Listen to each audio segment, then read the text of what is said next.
நான் சொன்னது கருத்தல்ல. இந்த சமூகத்தில் நடக்கக்கூடிய அவல நிலைகளை நான் எடுத்து சொன்னேன். நிச்சயமா.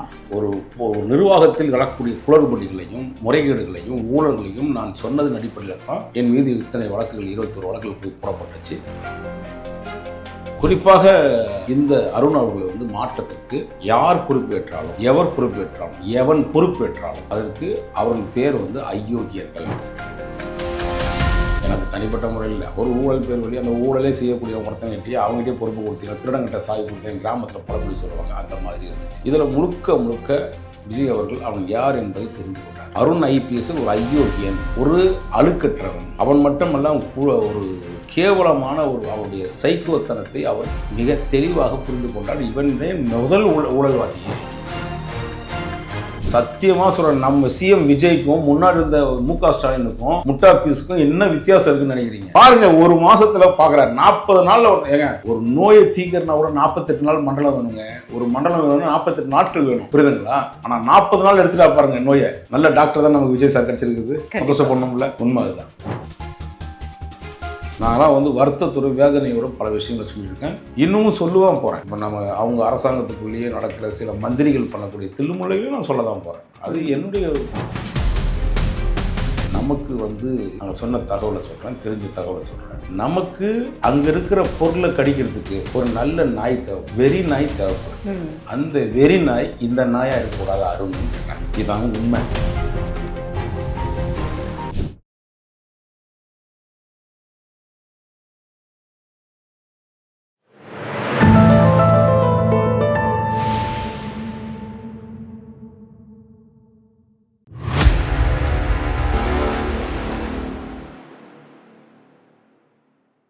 தாமரை டிவி நேயர்களுக்கு அன்பான வணக்கம். இன்று நேர்காணலில் சிறப்பு விருந்தினர் மூத்த பத்திரிகையாளர் வாராகி அவர்கள் நம்மோடு இருந்திருக்கிறார். சார் வணக்கம். வணக்கம் சிஸ்டர்.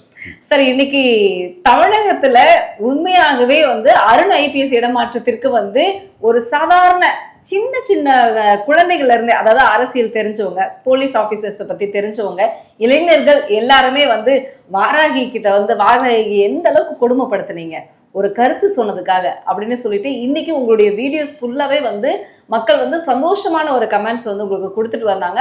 அவருடைய அருண் ஐபிஎஸ் மாற்றம் நீங்க தான் சொன்னீங்க, இன்னும் ஒரு மாசம் கூட தாக்கு பிடிக்க மாட்டாரு பாருங்க, கண்டிப்பா இது அதிரடியா ஒரு விஷயம் நடக்கும்னு சொன்னீங்க. அதே மாதிரி இந்த 2 நாட்களுக்கு முன்னாடி நடந்தது. என்ன நடந்தது?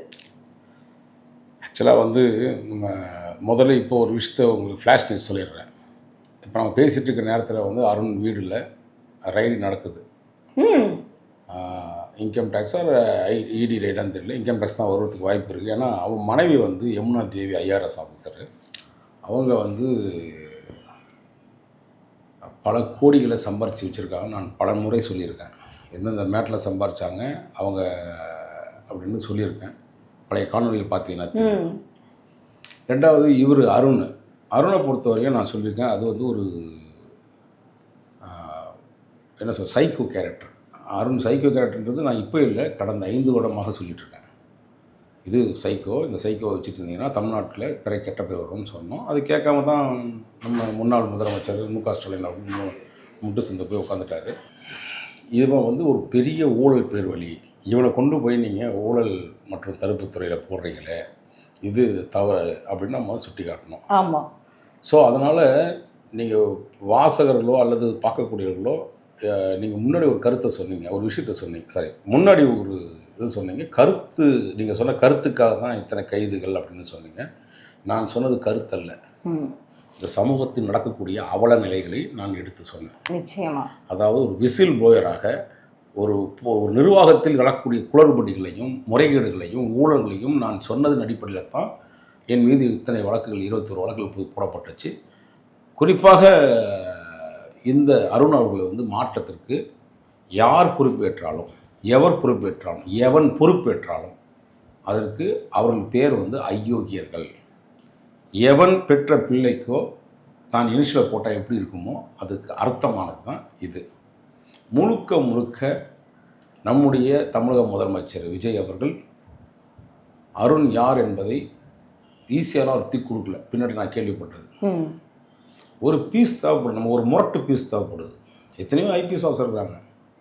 இந்த ஐபிஎஸ் ஆஃபீஸர்லாம் நம்ம இந்த மாதிரி வீட்டில் ரைடு பண்ணுங்க, அவன் வீட்டில் ரைடு பண்ணுங்கன்னு சொன்னால், அதாவது நான் சொல்கிறது ஏவாவேலோ நேருவோ அல்லது வேறு எவரோ ஒருவரிடம் ரைடு பண்ணணும்னு சொன்னால் இந்த பீஸு அங்கே போட்டு கொடுத்துருவோம். ஏன்னா கடந்த ஆட்சியில் மிக சௌகரியமாக இருந்தவர்கள் பல காவல்துறை அதிகாரிகள். கண்டிப்பாக அவங்க மீது எப்படி இவங்க ரைடு பண்ணுவாங்க?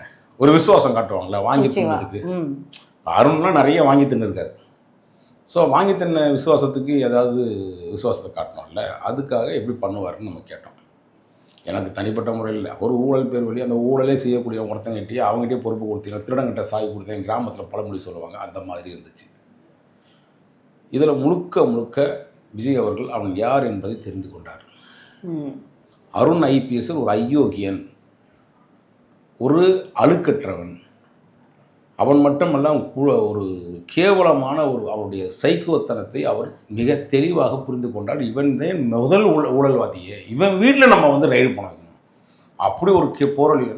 உடனே 40 நாளில் ஒருத்தர் எல்லாருமே நான் உட்பட பேசியிருக்கேன். இன்றைக்கி ஒரு அதிகாரி மாற்றம் என்பது வந்து மக்கள்கிட்ட ஏதோ வந்து ஒரு பெரிய எழுச்சி நாள் மாதிரி இல்லை. அவன் தமிழ்நாட்டில் லாண்ட் ஆர்டர் ஆஃபீஸராக ஏடிஜிபியாக இருந்த காலகட்டத்திலையும் சட்ட ஒழுங்கு கெட்டு போச்சு. கண்டிப்பாக இவன் சென்னை மாநகர கமிஷனர் வந்ததுக்கப்புறமும் சட்ட ஒழுங்கும் ஊழலும் பெருகி போச்சு. ஸோ இதெல்லாம் நம்ம வந்து சொன்னோம். இது சிஎம்க்கு வந்து அவருடைய நாலேஜுக்கு வரணும்ல. கண்டிப்பாக நீங்கள் சொல்கிறத வச்சுலாம் அவர் வந்து டிவி பார்த்துட்டுலாம் முடிவெடுக்க மாட்டார். It's right man, right party, right person. அப்படிப்பட்ட ஒரு சிஎம் நம்ம பார்த்துருக்குறோம். ஸோ எங்கே யாரை எப்படி வைக்கணும், இவன் போல ஆட்கள்லாம் இந்த மந்திரிங்க வீட்டில் கடிச்சாங்கன்னா இவனுக்கு தான் தெரியும். நான் எப்பவுமே சொல்லியிருக்கேன், இவன் யாருக்கும் விசுவாசம் இருக்கான், டபுள் கேம் ஆடுறவன் இவன். டபுள் எம்ஏவும் டபுள் ஏகேமும் கரெக்டாக ஆடுவாப்புல இந்த அருண். அப்போ நான் என்ன சொன்னேன்னா, இந்த அதிகாரி நீங்கள் பண்ணீங்கன்னா இவர் வந்து அங்கே போட்டு கொடுத்துருவாரு. இதை நான் ஏவாவேலு மேட்டில் கடந்த முறை நான் சொல்லியிருக்கிறேன். ஆமாம், இப்போ கூட நியூஸ் போயிட்டு இருக்கு.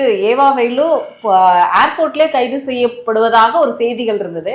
ஆனால் அந்த செய்தி அவருக்கு எப்படியாவது கசிந்து விட்டதா, அது அருண் மூலமாக தான் அப்படின்னு ஒரு செய்தி. இதுக்கு அதுதான் வரேன், அதுதான் நான் இப்போ சொல்ல போகிற விஷயமே. அப்போது இவன் வந்து அங்கே என்ன பண்ணுறான், அவனுடைய ஐயப்பன் ஒரு பிஏ இருக்கான். அவனுக்கு பிஏ பர்சனல் பிஏ மட்டும் இல்லை, அவனை மாதிரி ஒரு ஐயோகின்னு பார்க்கவே முடியாது. யாருக்கு? அருணுக்கு. இவன் எங்கே போனாலும் அவன் கூட வந்துடுவான். இவன் கான்ஸ்டபிளாக இருந்த காலத்துலேருந்து எல்லாமே கூட தான் இருக்கான். போலீஸ் ஆஃபீஸருக்கு பிஏவா? அவன் ஒரு பிஏ தான். அவன் போலீஸில் வேலை செய்யலை, அவன் இவ கூட தான் வேலை செஞ்சிட்ருக்கான். ஸோ அவனை வச்சுக்கிட்டு அவனுடைய ஃபோனில் தான் சம்மந்தப்பட்டவனுக்கு தகவலை சொல்கிறாங்க. இதுதான் உண்மை. இது எல்லார்கிட்டையுமே மாற்று நம்பர் இவன் தான். இவனுக்கு அடுத்தது யாருன்னு கேட்டிங்கன்னா குமரேசன் சொல்லிட்டு சென்னை மாநகரத்தில் சிசிபியில் சென்னை சிட்டி கிரைம் பிரான்ச்சில் சோஷியல் மீடியா பார்க்குறதுனே ஒரு ஆள் இருக்கான், குமரேசன் ஒரு ஏடிஎஸ்பி.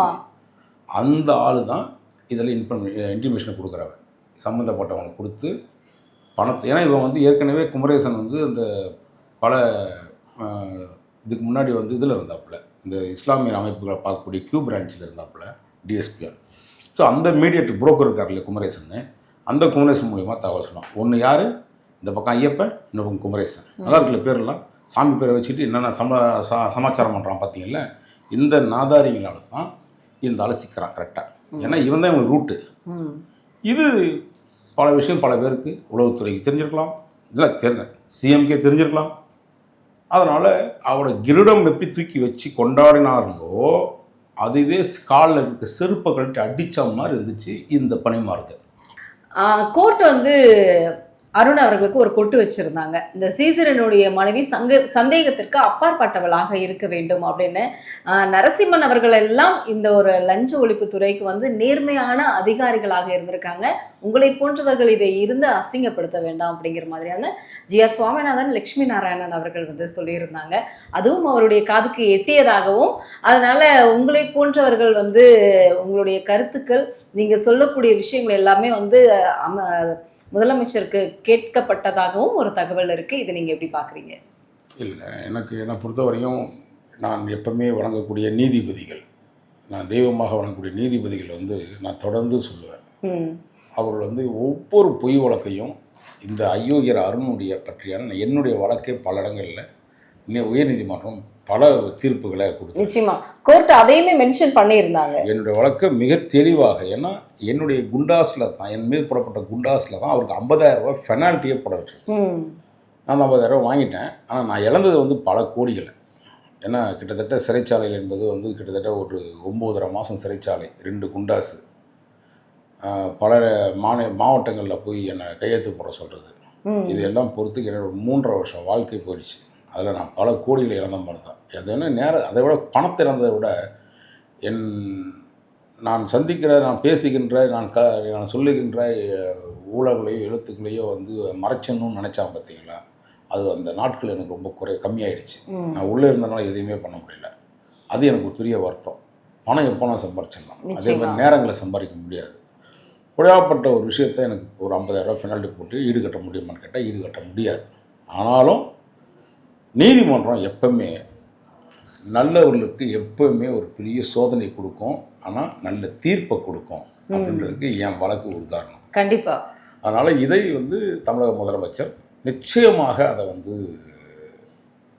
யோசித்திருப்பார். நாம் ஏதோ தவறு செய்து விட்டோமோ, இல்லை சரி விட்டு தான் பிடிப்போமோ. சில பேரை விட்டு விட்டு தான் அடிப்பார். நம்மால் சிஎம் இருக்கார்ல, ஓட ஓட தான் அடிப்பாராம். அந்த மாதிரி ஒருத்தனை ஓட விட்டுட்டு இப்போ ரைடு போட வச்சுருக்காரு பாருங்க, அந்த மாதிரி. அது கண்டிப்பாக நம்மளுடைய தமிழக முதலமைச்சருக்கு தெரிய வாய்ப்பு இருக்குது. அதையும் ஒரு காரணமாக எடுத்துக்கலாம். நீதித்துறை நிச்சயமாக ஒரு பெரிய முத்திரையை பதிச்சிருக்கு. நம்ம ஒரு இறுதியாக பேசிய ஒரு நேர்காணலில் பார்த்தீங்கன்னா, ஒரு 1 மந்த்துக்கு முன்னாடி உமா ஆனந்தை பற்றி நீங்கள் சொல்லியிருந்தீங்க. இந்த உணவு மற்றும் குடிநீர் வழங்கல் வாரியத்தினுடைய ஆணையர் அவர்களும் மாற்றப்படுவார் அப்படின்னு சொல்லியிருந்தீங்க. 14ஆம் தேதி பெரம்பூர் போகிறாரு. ஈவினிங்கே அவர்கிட்ட வந்து காத்திருப்பு பட்டியலில் மாற்றப்பட்டிருக்காங்க. எப்படி இதெல்லாம் அப்படியே நீங்கள் சொன்னது போலவே வந்து நடக்குது அப்படிங்கிறது வந்து ஆச்சரியமான ஒரு விஷயம். நான் சத்தியமாக சொல்கிறேன், நான் மற்றவன் மாதிரி கேவலமாக எனக்கு கிரெடிபிலிட்டி தேடிக்க நான் விரும்பவே இல்லை. காரணம் ஒன்று, நான் சொல்லக்கூடிய நீதிமன்றம். நான் இன்னொரு விஷயம், இந்த அதிகாரிகள் பதவி மாற்றம் என்பது என்னன்னு கேட்டிங்கன்னா, முழுக்க கிரெடிபிலிட்டி எல்லாமே விஜய் சார், நம்ம சிஎம் சாருக்கு தான் சேரும். ஏன்னா அவர் தான் கரெக்டான முடிவு எடுத்திருக்கார். இதில் நான் எடுத்துக்கிறேன், அவர் எடுத்துக்கிறாரு, இவர் டான்ஸ் ஆனார், அவர் கூத்தாடினாருலாம் எனக்கு தெரியாது. ஒரிஜினல் அவருக்கு முதலமைச்சருக்கு யாராக இருந்தாலும், எவராக இருந்தாலும், எந்த உச்சத்தில் இருந்தாலும், அவர் முன்னவராக இருந்தாலும் பின்னவராக இருந்தாலும் அனைத்து பேருமே அடித்து ஒரே சமம் தான். ஊழல்வாதி என் கண் முன்னாடி எவனும் மிஸ் ஆக மாட்டான் அப்படின்னு சிஎம் நல்லா அடித்து விட்டுருக்காரு. இதுதான் யதார்த்தம் தவிர இது யாரும் கிரெடிபிலிட்டி எடுத்துக்கிறது இல்லை. இது வந்து கிரெடிபிலிட்டி ஏற்றுக்கிற அளவுக்கும் நமக்கு வந்து அந்த சூழ்நிலை நம்முடைய ஒரு விசில் போயராக சொல்ல வேண்டிய விஷயத்தை மட்டும் தெளிவாக சொன்னோமே தவிர முழுக்க சிஎம் உடைய நாலேஜ் அவருடைய இதுக்கு ஏறினதுக்கு அப்புறம், ஏன்னா முன்ன மாதிரி இருந்த முதலமைச்சரை பற்றி உங்களுக்கு தெரியும்ல, முன்னாடி இருந்த முதலமைச்சர் ஒரு முட்டா பீஸ்.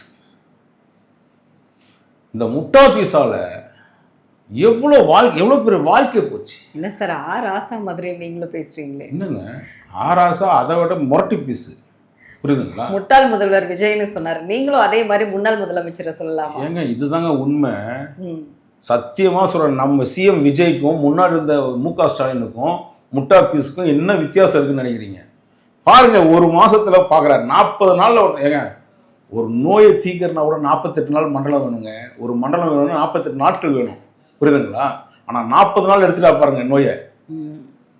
நல்ல டாக்டர் தான் நமக்கு விஜய் சார் கிடச்சிருக்குது, சந்தோஷப்படணும்ல. உண்மை அதுதான். நிச்சயமா. இன்னைக்கு வந்து மகேஸ்வரி அவர்கள் வந்து ஐஜி தான் இன்னைக்கு வந்து பொறுப்பாக இதை பார்த்துக்குவாங்க கூடுதலாக அப்படின்னு சொல்லியிருக்காங்க. அடுத்தது அந்த பொறுப்புக்கு யார் வருவாங்கன்னு நீங்கள் ஒரு கணிப்பு இருக்கா? ஏன் நிறைய பேர் இருக்காங்களே, நிறைய பேர் இருக்காங்க. ஏடிஜிபி லெவலில் நிறைய பேர் இருக்காங்க. இந்த இப்போ தாம்பரத்தில் கமிஷனர் அந்த சஞ்சய் குமார்னு உடைய நாட்டு அவர் நல்ல அதிகாரி தான். தினகரன் இவருடைய பேட்ச்மெட்டே ஒருத்தருக்கார், ஐபிஎஸ் ஆஃபீஸர். 10 ஆண்டு காலமாக வந்து டம்மி போஸ்டிங்கே வச்சுருக்காங்க.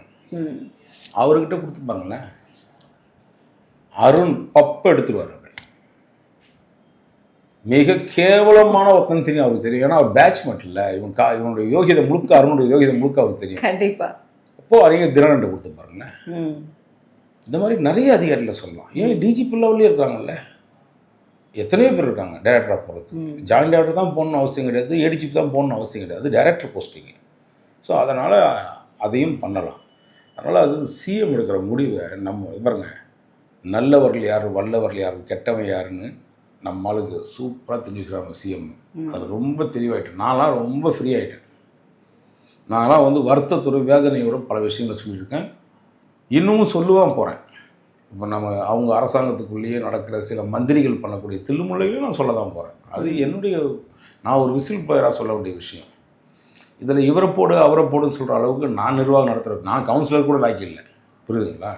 அந்த அளவுக்கு நமக்கு தெரியும். நம்ம துறையில் கேள்வி கேட்பது மட்டும்தான் ஈஸி, பதில் சொல்கிறது ரொம்ப கஷ்டம், உங்களுக்கு தெரியும், புரியுதுங்களா? அதுக்கு நிறைய படிக்கணும், நிறைய செய்திகளை படிக்கணும், நிறைய விஷயங்கள் தெரிஞ்சுட்டா மட்டும்தான். சும்மா வாயில் இருக்கிறது எல்லாத்தையும் அடிச்சு விட்டு போகிறதுக்கு, நம்மளாம் சினிமாக்கார மாதிரி கதைக்கரசரம் போட்டு கற்பனை பண்ணுறதுக்கெல்லாம் இதெல்லாம் நம்ம செய்ய முடியாது. நம்ம ஒரிஜினலாக சமூகத்தில் நடக்கிற அநீதிகளை அக்கிரமங்களை எடுத்துரைத்து அரசாங்கம் தெரிவிப்பது மட்டும்தான் நம்ம கருத்து. கண்டிப்பாக சார். இன்னைக்கு வந்து நம்ம ஏற்கனவே பேசியிருந்தோம். அருண் ஐபிஎஸ் பற்றி நீங்கள் சொல்லும் பொழுதே திருமா அவர்களுடைய ஒரு குடைச்சல்னால ஆதவர்ஜுனா கொடுத்த நெருக்கடியால் வந்து அருண் ஐபிஎஸ் வந்து லஞ்ச ஒழிப்புத்துறைக்கு மாற்றப்பட்டார் அப்படிங்கிற ஒரு விஷயம். இன்னைக்கு திருமாவுக்கு வந்து திருமா வந்து பண்ணுறது சரியில்லை, அவருடைய பேச்சு வந்து வித்தியாசமாக இருக்கு, எனது மினிஸ்டர் போஸ்ட்டும் வேணுமா, ஆனால் அடுத்தது வந்து டிஎம்கேவோட தோழமையும் வேணுமா அப்படிங்கிறது வந்து திருமாவுக்கு என்னதான் ஆச்சு அப்படிங்கிற ஒரு கேள்வி இருக்குது. அருண் ஐபிஎஸ் வேற மாற்றப்பட்டுட்டார், இதனால் இவருக்கு என்ன மாதிரியான ஒரு பிரச்சனைகள், திருமாவனுடைய அடுத்த பேச்சு என்னவாக இருக்கும் சார்? இல்லைங்க, திருமா மூலியமாக ஆதவர்ஜுனா சொன்னாரோ, ஆதவர்ஜுனா திருமா சொன்னார்லாம் சத்தியமாக பொய்யது. நான் கூட சில இடங்களில் கருத்துக்களை மாற்றி சொல்லியிருப்பேன், புரியுதுங்கன்னா. ஏன்னா தகவல் வரும்போது அப்போ நான் உண்மை ஒரு சுவரம் தெரியும் போது, முதலமைச்சர் அருகில் இருக்கக்கூடிய ஒரு நபர், அவர் யாருன்னு கேட்டிங்கன்னா விஷ்ணு ரெட்டி, அவ்வளோதானே, விஷ்ணு ரெட்டி தானே இருக்காரு. அவர் வந்து சொல்லியிருக்காரு, இவரை நம்ம வந்து ஊழல் தடுப்பு பிரிவுக்கு டிவைசிக்கு இவரை போடலாங்க அருண். அப்போ அங்கேருந்து கூட இருந்த நண்பர்கள் சொல்லியிருக்காங்க, டிஸ்கஸ் பண்ணுறது தானே. இப்போ யார்ட்டையுமே வந்து கலைஞர் வந்து நிறையா ஆற்காடு வேசம் கேட்பார், அன்பழகனை கேட்க மாட்டார், ஆற்காடு வேசம் கேட்பார், இல்லைன்னா பக்கத்தில் இருக்கக்கூடிய நண்பர்கள். ஏன்னா அனுபவம் சில விஷயங்கள் இருக்கும், ஃபீல்டில் பார்க்குற அனுபவம். இதே ஜெயலலிதா அம்மையார் இருந்தால் என்ன பண்ணுவாங்க, சசிகலா அம்மையார்கிட்ட தான் கேட்பாங்க. ஸோ இது மாதிரி தான் பேசணும். அந்த மாதிரி இவர்கள் பேசும்போது பக்கத்தில் இருந்த நண்பர்கள் கேட்கும்போது அவங்க என்ன சொல்லியிருக்காங்கன்னா, இது வந்து டபுள் வெப்பன்னு. இது டபுள் வெப்பன்னா என்ன அர்த்தம், எந்த பக்கமும் இது குத்தம், இது அவ்வளோ மோசமான ஒரு கருவி, இது இந்த வெப்பனு எப்படி பயன்படுத்தணும், கரெக்டாக பயன்படுத்துங்க. இல்லை நமக்கு வந்து அங்கே சொன்ன தகவலை சொல்கிறேன், தெரிஞ்ச தகவலை சொல்கிறேன், நமக்கு அங்கே இருக்கிற பொருளை கடிக்கிறதுக்கு ஒரு நல்ல நாய் தேவைப்படுது, வெறி நாய் தேவைப்படுது. அந்த வெறி நாய் இந்த நாயாக இருக்கக்கூடாது அருண்னு கேட்டாங்க. இதாங்க உண்மை. தேவைப்படும் போது அருண் நாயை யூஸ் பண்ணிப்போம். அருண் நாய் வந்து வெறி அடங்கிடுச்சுன்னா நம்மளே தூக்கி போட்டுருவோம். ஆனால் அப்பவும் சொன்னாங்க, இந்த வெறி நாய் நம்மளையும் திருப்பி கிடைக்கும் பார்த்துக்கங்கன்ட்டாங்க. அப்போ சொன்னாங்க, இந்த நாய்க்கு இன்ஜெக்ஷன் போட்டு நமக்கு தெரியாது, கண்காணிப்பதற்காக அந்த 40 நாள் நல்ல வச்ச நாள், சரியான ஒரு காப்பு வச்ச நாள். அதனால் வந்து இவரெல்லாம் கிடையாது, திருமாலாம் ஒன்றுமே இல்லைங்க. திருமா பாவம் மனம் பித்து போய் அது என்னென்னா ஏதோ ஒரு போதை பொருள் சாப்பிட்றாருன்னு நினைக்கிறேன். காலையில் ஒன்று பேசுகிறாரு, மத்தியானம் ஒன்று பேசுகிறாரு, சாயந்தரம் ஒன்று பேசுகிறாரு. திருமாவை இல்லைங்க, குருமா மாதிரி ஆகிப்போய் ஒரே ட்ராமாவாக ஆயிடுச்சுங்க. நிச்சயமாக சார். முன்னாள் முதலமைச்சர் மு.க. ஸ்டாலின் அவர்கள் 2 வாரம் ஆச்சு லண்டன் போய் என்ன பண்றாரு, தன்னுடைய பேரனுக்காக வந்து பட்டமளிப்பு விழாவுக்கு போனாரு. அவரால் என்ன பண்ண முடியும் இந்த வயசுல? இல்ல, ஆனா தமிழகத்தினுடைய மாநில உளவுத்துறை வந்து அவரை கண்காணிச்சுட்டு இருப்பதாக ஒரு செய்தி. அவர் அங்க என்ன பண்றாரு அப்படிங்கிற மாதிரியான அதிகாரம் தான் கையில் இருக்கும் போதே அந்த ஆளால் ஒண்ணுமே பண்ண முடியல. இது பீஸ் போன பல்பு முக்கா, அங்கே போய் என்ன பண்ண போகுது? அங்கே ஒன்றும் வேலைக்கு சைலண்டாக இருக்கும். ஆனால் அதுக்கு அப்புறம் ஏன் வந்து உளவுத்துறை அவர் அடிக்கிற ஒரே ஒரு பீர் வந்து துபாயில் அடிப்பாருங்க. நீங்கள் நம்புங்க, இல்லைன்னா டெஸ்ட் கூட போட சொல்லுங்கள். முக ஸ்டாலின் ஒரு பீர் அடிப்பார், இம்போர்ட்டட் பீர். அது என்ன பீர்னு சொன்னால் அது ஊடகத்தில் சொன்னா இருக்காது. அப்புறம் அதை சர்ச் பண்ணி சுற்றிட்டு இருப்பாங்க நம்ம ஆளுங்க. அதனால் அந்த பீரை மட்டும்தான், அந்த ஒரு பீரை குடிச்சிட்டு ஒரு பீரை கூட குடிக்க மாட்டாராம். ஏன்னா வாங்கி தரேன் என் நண்பர்கள் தான் இருக்காங்க. சீரியஸாக சொல்கிறாங்க. அவருக்கே தெரியும் துபாயில் யார் வாங்கி கொடுத்தாங்க, என்ன பண்ணாங்க, எப்படி போனால், அவர் யார்கிட்ட தான், அவர்கிட்ட தான் இவருடைய ப்ராப்பர்ட்டிலாம் கூட இருக்குது வச்சுங்களேன். நம்ம நண்பர் அவர் அந்த பீரை குடிச்சிட்டா அவர் பேசுறது அவருக்கே உலகத்தில் அது பாதி பேர் தான் குடிப்பாராம் டின் பீர். அதுக்கே பார்ட்டி வந்து அந்த மாதிரி ஆகிடும். அங்கே போய் ஒன்றும் பண்ணாது. இந்த பீஸ் டம்மி பீஸு. என்ன சார் இப்படி சொல்றீங்க? உண்மையே சொல்றேம்மா. இன்னைக்கு துணை முதல்வரும், அதாவது முன்னாள் துணை முதல்வர், இன்னைக்கு எதிர்க்கட்சி தலைவரும் வந்து லண்டன் போயிருக்கிறாரு. அவர் யாரை கூப்பிட்டு போனாலும் தெரியல, அது மட்டும் தான் கேட்கணும். என்ன விஷயம் தெரியல. அவருக்கு சினிமா ப்ரொடியூசரு, புரியுதுங்களா? அவர் தயாரிப்பாளர் எத்தனையோ பேர் அவருக்கு நண்பர். யார்? இன்பன் உதயநிதியை சொல்றீங்களா? இல்லை, இவர் முன்னாள் தயாரிப்பாளர் கூட சொல்கிறேன். யார்? அவங்க அப்பாவை சொல்கிறேம்மா, உதயநிதி. அவருக்கு என்னம்மா இருக்குது? அவருக்கு ஒர்க் பண்ணி தரத்துக்கு நிறைய பேர் வெளிநாட்டில் இருக்கிறாங்க. ஏன்னா இந்த பணம்லாம் அவங்க தானே வச்சுருக்கானுங்க. ஸோ அது இன்ப சுற்றுலாவாக இருக்கலாம். ஆனால் இன்னைக்கு செந்தில் பாலாஜி வந்து போலீஸ் ஸ்டேஷனுக்கு வந்து ஒரு காவல்துறைக்கு ஒரு லெட்டர் கொடுத்துருந்தார் இல்லையா சார்? அதுக்கு வந்து நீங்கள் எனக்கு வந்து நோட்டீஸ் அனுப்புங்க, என்னுடைய பேரே இல்லாதப்போ வந்து எப்படி என்னுடைய தம்பி பேர் என்னோட பேர் இல்லாதப்ப எதுக்காக வந்து எங்களை வந்து தேடுறோம் அப்படிங்கிற ஒரு செய்தி வந்து நீங்கள் கொடுக்குறீங்க. சட்டம் என்ன சொல்லுது தெரியுங்களா? ஆனால் இப்போ வரைக்கும் ஏன் சார் அவர் கையெழுத்து போடல? சட்டம் என்ன சொல்லுதுன்னா, எனக்கு தெரிஞ்ச சட்டத்தை சொல்கிறேன். இப்போது கரூர் சம்பவத்தை எடுத்துப்போம். கரூர் சம்பவத்தில் வந்து விஜய் சார் பேரே இல்லை. ஆமாம், 5 பேர் பேர் இருக்கு. ஆனால் விசாரணைக்கு எதுக்கு கூப்பிட்டீங்க? சந்தேகத்தின் அடிப்படையில். சந்தேகம் கிடையாது, அது வந்து சாட்சின்னு வச்சுக்கிங்க. சரி, புரியுதுங்களா? சாட்சியாக வச்சுக்கிங்க. ஓகே. சாட்சியிலே 2 விதமான சாட்சிகள் இருக்கு, புரியுதுங்களா? ஸோ வந்து ஆதாரங்களை கொடுக்குற சாட்சி இருக்குது, கண்ணால் பார்த்த சாட்சிகள் இருக்குது, இந்த மாதிரி இருக்குது. ஸோ இதை வந்து இவர் பேர் இல்லைன்னா கூப்பிடணும்னு சட்டம் எங்கேயும் சொல்லலை. வாச்சலம் உன்னை கூப்பிட்றான்னா வந்துட்டு போ, வந்து நின்று என்ன இருக்குன்னு சொல்லு, அந்த 10 ரூபாய்க்கு எங்கே பில்லுன்னு கேட்பாங்க. அதுக்காக கூப்பிடல. ஆமாம், இது வேற பேரத்துக்காக கூப்பிட்டாங்க. ஈடியும் அதை கையில் எடுத்திருக்காங்க இருப்பாங்க. அதனால வந்து தான் ஆகணும், அப்படிலாம் மறுக்க முடியாது. ஆனா இப்போ நைட்டு கதவை தட்டி எழுப்பிடுவாங்க. இப்போ நிபந்தனை ஜாமீன் கொடுத்தாங்கல்ல 10 மணிக்கு, ஈவினிங் 4 மணிக்கு, இப்போ வரைக்கும் 2 பேர் கையெழுத்து போடல. போடுவோம். அப்பயே வந்து பிடிவாரண்ட் சீனியர் கவுன்சில் 2 பேர் இருக்காங்க. இல்ல, ஏன் பிடிவாரண்ட் கொடுக்கல? இல்லம்மா, அவங்க சீனியர் கவுன்சில் 2 பேர் இருக்காங்கம்மா. அவங்க நின்னாங்கன்னா நீதிமன்றம் சும்மா அப்படியே அதிரும். ஒருத்தர் என்ஆர் இளங்கோவன், இன்னொருத்தர் வில்சன். மூணாவது ஒரு ஆள் இருக்காரு, மேஜிஸ்ட்ரேட் கோர்ட்டில் கூட வாதாடத்துக்கு லாக்கி இல்லாத ஆள் ஆர்எஸ் பாரதி. அவங்க பேர் வழக்கறிஞர் பிரிவு செயலாளர். அவங்களாம் வந்து அட்வைஸ் கொடுத்துருப்பாங்க அவருக்கு. அந்த அட்வைஸை கேட்டு அவர் வராமல் இருப்பார்.